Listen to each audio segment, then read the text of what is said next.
Okay, my name is William Fay. I live at 55 White Oak Road in Red Lion. It was about 2 years ago I made contact with Ray Heisey at Air Revolution, and we began to discuss the possibility of a wind turbine, which finally was installed in November of 2009, and it has been running ever since. How much energy has the turbine produced since the installation last year? The total kilowatt hours to date is 5,000. Have you been happy with the amount of kilowatt hours produced? Yes, I'm happy with it. I had expectation of more kilowatt hours being produced, but as usual, not all our expectations are met. So you were expecting that that this turbine would cover all of your electric bill, but you found out that it did not, and so you decided to install solar?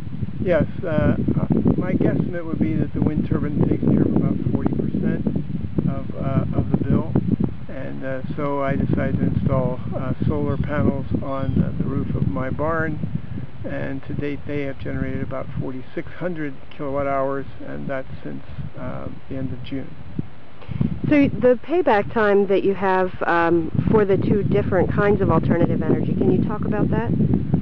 Initially I thought the payback for the wind turbine would be about 9 years. My guess is it's going to be 15, 16 years now. And of course that's predicated on whether or not Med-Ed's energy costs go up. Obviously it pays for itself quicker if their energy costs are higher. And the same thing with the renewable energy credits if they continue to go up. And the same thing's true on the solar. The solar I initially anticipated 4.5 years. Now I think it's going to be more like 6 years since I didn't get the highest level of the sunshine credits. But the RECs are going higher, and of course energy costs are going higher. When I initially looked into the wind turbine, as I said, this was about two years ago. It was about 2007. And at that time, Pennsylvania had no sunshine credits for solar. When the sunshine credits were legalized by Pennsylvania for solar power, it certainly made solar power less expensive to install, and in fact less expensive than a wind turbine.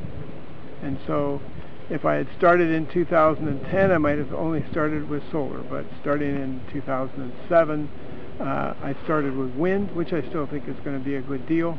After all, solar doesn't generate anything at night, and that's actually when the wind does the best. And so I think both of them are viable alternatives. The solar is definitely cheaper now.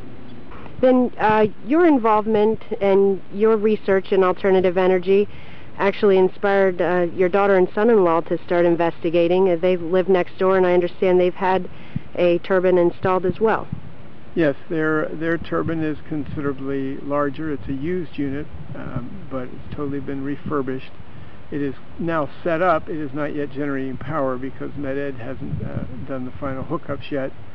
But it should generate enough electricity for their home needs. At least that's what's anticipated. Its kilowatt maximum production is 90 kilowatts, whereas this one is only 20. And so you see it's about 4 times as large. And so in both instances we're talking about single-family homes. You have a single-family home here, and they have a single-family home as well. So when we talk about covering electric bill, that's for one single-family home? It's a single-family home. I have a farm here, so that's some additional electricity use because of the barns and the farm. He also has a shop where he does work on cars and things, which takes additional electricity. But in essence, yes, it can only, net metering with Med-Ed can only be for non-commercial, a homeowner who is seeking to save money on their electrical use.